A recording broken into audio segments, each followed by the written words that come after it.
Contoh di Masjidil Haram. Semua orang bertumpuk di sana, sesama muslim ya, sama muslim. Duduk di sana, bajunya beda-beda. Yang orang Arab pakai jubah, orang Indonesia pakai sarung. Ya toh? Iya. Orang Turki malah asik-asik, ada yang pakai celana jeans, ada yang ini. Seperti itu ternyata. Iya. Sama-sama menghadap ke Allah, sama-sama menghadap ke Baitullah, sama-sama berimam pada satu orang yang menjadi imam. Makmumnya beda-beda. Iya kan? Tuhannya sama.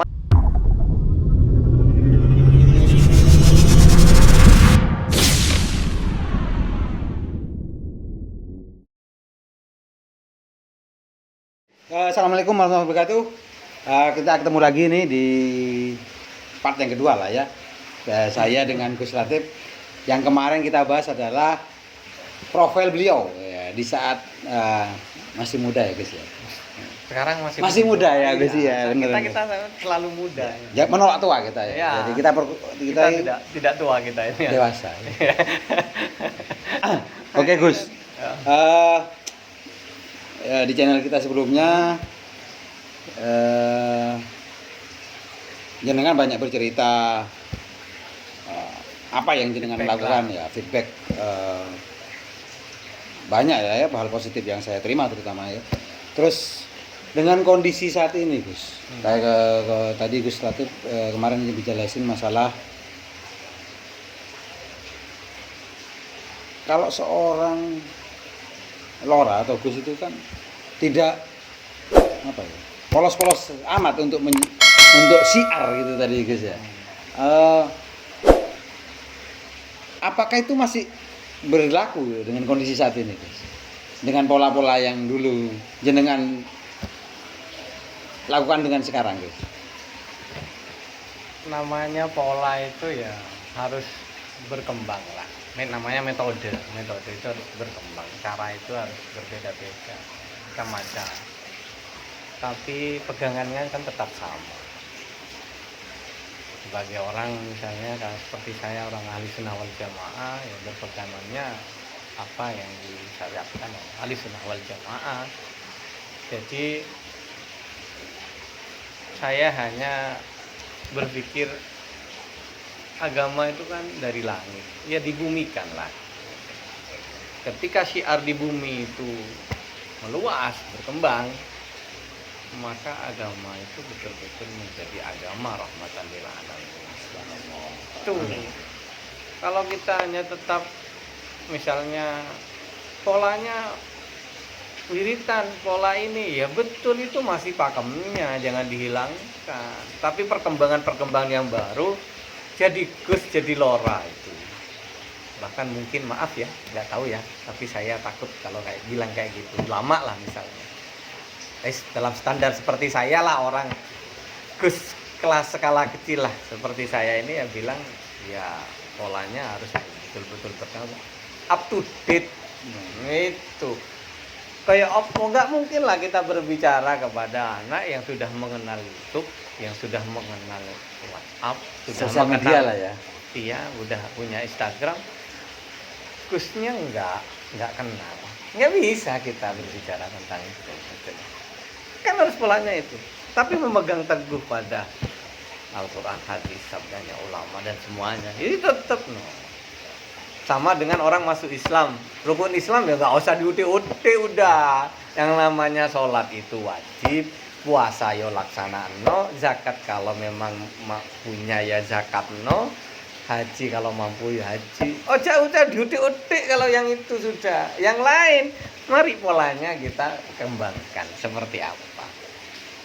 Wong Islam nggak sholat ya lucu kan kayak gitu, lucu ya apa? Padahal wong kawin tapi gak dibelanjani, gak dikapak-kapak, ya itu kan lucu, logikanya kan kayak gitu dah. Ya, jadi beragama itu ringan sebetulnya. Ngapain diberarti? Wong agama itu datang untuk mengindahkan, menyamankan. Namanya Islam. Islam itu kan artinya damai, mendamaikan. Islam itu mendamaikan. Jadi dari kata ada namanya dalam ilmu sharaf aslamah itu mendamaikan. Islam itu mendamaikan. Kalau masuk Islam nggak damai yo apa?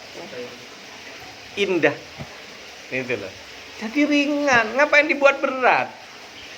Ya, memang kalau mengerjakan sesuatu yang untuk mencari ridho Allah berat. Kayak sekarang Ramadan ya. Sopo sing seneng poso? Ya nggak Iya. ada, ya nggak ada orang seneng puasa itu udah ada. Gombal kalau orang bilang aku seneng nggak, Sorry, nggak Gus, ya. nggak Kalau mangan. saya puasa Iya.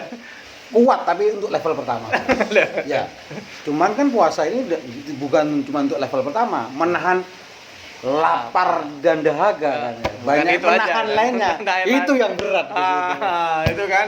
Ya orang untuk ke level selanjutnya kan harus melewati level pertama kan, nggak mungkin ke level langsung level kedua, ketiga. Sama kamu naik tangga tiba-tiba mau naik tangga dari 1 ke 9 jatuh loh nanti. Sakit loh, nggak bisa bangun lagi loh ya. Jadi cukuplah level pertama, menghilangkan kewajiban. Wes, kak mangan, kak ngombe, nah itu. Kak mangan, kak ngombe, sih ngerasani tonggone sih. Nah itu level pertama sih. Ya biarin daripada nggak puasa. Yang penting puasa itu. Ya sekarang kalau saya, oke lah, ya, menurut saya kayak gitu. Jadi Oke, Gus. Ya. agama itu ringan, mendamaikan. Ojo digawe ya. Itu yang saya rasakan waktu itu. Gus, Alot, ya. ya kan. Memang sudah itu. Sama dengan kamu dulu tanya sama saya, aku nggak sembayang, ya apa anu sembayang? Ya, sembayang sik buru takon. Iya. Bacaan ya apa? Enggak sembayang takon. Kalau gini gimana? Saya mau sholat tapi masih melakukan hal-hal yang bersifat maksiat. Alah tambah ruwet. Sholat toh sik ngono lho. Akhirnya Gus ya, Iya kan? terkikis itu Gus. Jadi kalau kita bicara wadah itu ya, hal negatif kalau di saat saya sholat itu terkikis itu. Jadi terminimais akhirnya, terpenuhi dengan hal-hal positif. Iya. Banyak kesibukan tentang agama juga ya kan. Enggak pernah tentang kerumunan pengajian, kamu masih ingat saya ajak untuk menjadi salah satu pengurus muda-mudi pengajian kampung Iya, ya kan? iya. Nah, iya toh. Ya itulah. Oke lah, kamu kayak gini, tapi pada saat melok pengajian. Iya, Ya, iya. ada ranahnya. Minimal awalnya sebelum timbangan kamu berat ke kanan, minimal seimbang dulu. Sepakat. Gitu kan? Seimbang dulu, baru kemudian berat yang kanan kan kayak gitu. Amin. Semua sahabat kita bisa husnul khotimah. Amin. Oke Gus, ini kan lagi ya banyak milenial yang Istilah milenial ya iya, sekarang ya. milenial yang banyak bicara agama tapi saya kurang setuju yang dengan menyalahkan Gus. Itu gimana menurut gimana? Menyalahkan menurut mereka pemikirannya yang berbeda. Ya kan semua orang tidak harus sama. Allah menciptakan itu tak berbeda-beda. Ya, Al-Quran saja semua ditanya berbeda-beda. Yang saya tahu itu dari segi gen aja, fisik aja ada laki-laki dari perempuan ya. Allah tidak menciptakan tengah-tengah loh ya. Iya. Kalau dalam segi fisik loh ya. Jadi laki-laki dan perempuan itu udah beda. Terus kemudian dibuat suku-suku, perbedaan banyak. Itu biar saling mengenal, kenapa harus disalahkan? Contoh ya, saya paling ya nanti semoga kita semuanya selalu diberikan kemampuan oleh Allah untuk pergi ke Mekah dan Amin, Madinah. amin. Gitu, ya kan? Contoh di Masjidil Haram, semua orang bertumpuk di sana, sesama Muslim ya, sama Muslim. Duduk di sana, bajunya beda-beda. Yang orang Arab pakai jubah, orang Indonesia pakai sarung. Ya toh? Iya. Orang Turki malah asik-asik, ada yang pakai celana jeans, ada yang ini. Seperti itu ternyata. Loh, iya. Sama-sama menghadap ke Allah, sama-sama menghadap ke Baitullah, sama-sama berimam pada satu orang yang menjadi imam. Makmumnya beda-beda. Ya kan? Tuhannya sama, nabinya sama, dong. Ya kan? Orangnya beda. Ya biarin ya ikut umat Muhammad itu. Ya sudah. Kalau lebih tinggi lagi, bagaimana kita kepada orang yang non muslim atau apa, beda lagi. Kita harus saling menghormati bahwa dia itu sama-sama ciptaan Allah, sama-sama manusia, bertetangga dengan non muslim ya kita harus hormati. Tidak harus ikut agamanya dia. Agamanya kita masing-masing sudah dikasih oleh Allah. Agamamu ya agamamu, agamaku ya agamaku. Tapi acara kemanusiaan iki wong kelelep nang kali. Wow, non muslim itu agamanya gak podo, gak ditulungi, kurang ajar, tidak diajarkan sama agama kita. Siapapun orangnya kita bahas. Gitu. Enteng tuh agama kita itu, ringan sekali ya. Nggak berat kok. Iya. Ya kan? Berbeda ya nggak apa-apa. saling menyalahkan itu yang nggak boleh. Ah, Jangan saling menyalahkan. setuju, Gus, setuju. Gitu loh. Dan jenengan itu Sekarang- pernah, jadi saya gimana? potong dulu. Jenengan dulu pernah cerita sama saya. Sekarang itu kan banyak ya, entah di media sosial atau di YouTube atau apapun, yang menurut saya itu mereka tahu agama karena YouTube atau apapun, bukan dia berburu Dari atau medsos lah, dari iya dari medsos medsos gitu. gitu. Nah. Jenengan pernah cerita sama saya itu masalah sanad. Nah. Itu yang bisa merinding itu waktu jenengan menceritakan rantai yang digetarkan itu sampai kata itu gimana tuh maksudnya? Itu guys. Coba Ya, kalau ini yang paling spesifik ya menurut saya adalah orang belajar ilmu agama, terutama ya, juga ilmu-ilmu yang lain. Ilmu agama itu yang bagus itu memang harus bersanad. Bersanad itu artinya dia punya guru yang betul-betul spesifik. Guru ini gurunya siapa, gurunya lagi siapa lagi, sampai nyampe kepada Rasulullah Sallallahu Alaihi Wasallam. Jadi kita ngaji pun di zaman sekarang bagaikan ngaji kepada Rasulullah Sallallahu Alaihi Wasallam. Jadi berantai gurunya itu. Kamu ngajinya sama siapa? Ngaji di medsos. Ya sudah, gurumu medsos cekak lenggono. Nah, kecuali konten medsos ini adalah konten yang dibina oleh kiai tertentu, ulama tertentu yang memang bisa dipertanggungjawabkan keabsahannya. Berarti dan itu memang ilmu itu disebarkan oleh ulama. Itu artinya ilmu itu bersanad, ngaji sama dengan orang pesantren, orang pondok pesantren ngaji. Ini kiai saya ngaji ini, kamu besok ngaji surat ini ya, ngaji tafsir ini ya. Ini saya ngaji ini, saya dulu ngaji ini ke kiai ini sampai kepada Rasulullah. Ketika ilmu itu semacam itu bersanad, berantai, berwasilah, berwasitoh, terikat, itu sampai kepada Rasulullah ikatannya sampai dunia akhirat. Nah, ketika ilmu itu dipakai, maka akan bergetar dari bumi nyampe ke atas. Ketika ilmu itu diturunkan juga dari langit, bergetar juga di bumi. Itulah yang nama saya, ilmu itu harus bermata rantai, bersanad, berwasitoh. Jangan bypass. Saya langsung ke Muhammad, Kab gimana caranya? Wah, Nabi Muhammad menyampaikan sabda-sabda beliau, hadis-hadis beliau kepada sahabat-sahabat, kepada tabi'in dan terus sampai kepada orang-orang sekarang. Tidak mungkin Nabi Muhammad menyampaikan langsung kepada kita. Sekarang zamannya beda. Ya sudah, dirantaikan. Begitupun juga dengan ilmu. Begitupun kamu belajar ilmu. Harus kayak gitu, berantai. Sehingga mata rantai itu akan erat seerat-eratnya sampai. Itulah yang dinamakan sanad. Menurut saya sama dengan hadis. Jadi bisa dipertanggungjawabkan keilmuannya. Nah, sahabat ya, inilah pembelajaran yang luar biasa buat kita semua tentang gimana caranya kita belajar ilmu agama. Ya. Jadi biar jelas Spesifik ilmu agama. biar jelas arahnya kemana.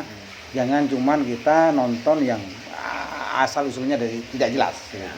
Yang terakhir ini Gus ya, kita sedikit bicara politik nih. Tidak apa-apa Gus. Ya mungkin ya karena sekarang kondisinya mau nggak mau, percaya atau tidak percaya, banyak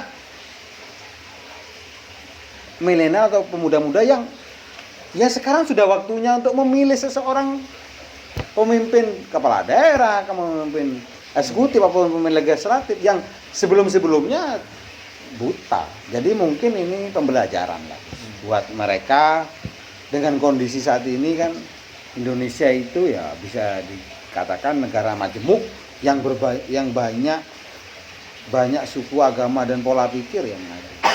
Mungkin apa yang menurut jenengan harus anak muda tahu tentang cara memilih pemimpin yang ideal itu seperti apa? Dengan kondisi saat ini, nah, gitu.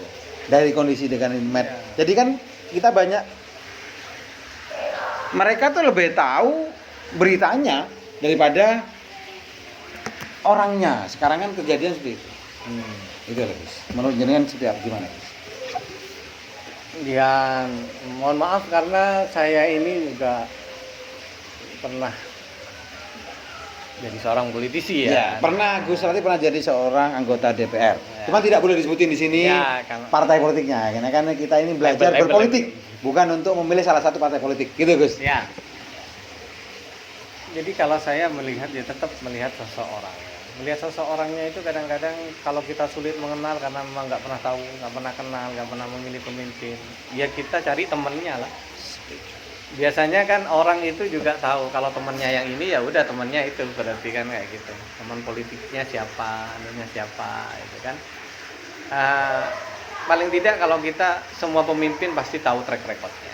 Setuju. Ya, orang itu harus tahu track recordnya. Kalau track recordnya memang orang ini baik, ya Pak, katakanlah sesuatu yang baik, sama dengan ketegasan seorang ahli fikih. Yang haram katakanlah haram, yang halal katakanlah yang halal. Yang baik katakanlah yang baik, yang buruk katakanlah yang buruk. Jangan karena kau suka dan punya sesuatu dari orang itu menganggap bahwa semua apapun yang baik hanya karena uang 50.000 akan baik segalanya. Ya. Hanya dengan uang 100.000. Jadi nilai bangsa ini bagaikan nilai 50.000, 100.000, apalagi di bawah itu. Jadi anak-anak muda ini harus punya idealisme. Kalau apalagi anak muda ya. Kalau bangsa ini sudah tidak punya idealisme, hancur agama ini dipegang cukong-cukong orang-orang pembeli tanah-tanah negara. Akhirnya hancur kayak gitu. Dan kita tidak bisa menikmati, anak turun kita tidak bisa menikmati negara ini. Yang ada adalah cuma negara Indonesia. Iya. Bangsa Indonesia nggak ada. Bangsa Indonesia kan tertutup. Jadi lagu Indonesia Raya itu terhapus bangsanya akhirnya. Hanya negara. Negara Indonesia akhirnya Iya. gitu. Jadi itulah menurut saya, ketika politik itu sudah menghilangkan hal-hal yang bersifat pragmatis, maka kita akan memilih pemimpin yang insya Allah akan baik. Amin.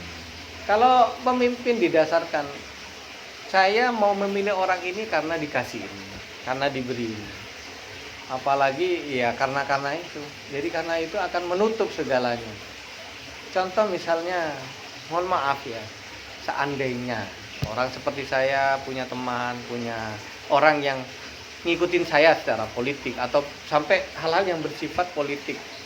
Terus saya kalau sampean milih itu, saya akan ikut jenengan. Ini kan berarti saya punya makmum paling tidak. Sepakat. Ya kan? Meskipun itu hanya 2-3 orang. Saya harus mempertanggungjawab, bukan hanya di sholat kita mempertanggungjawabkan kepada Allah Subhanahu wa taala, tapi dalam bidang politik pun kita harus mempertanggungjawabkan orang yang mengikuti kita. Lah kalau seandainya aku seperti saya dikasih sesuatu terus kemudian memilih orang berdasarkan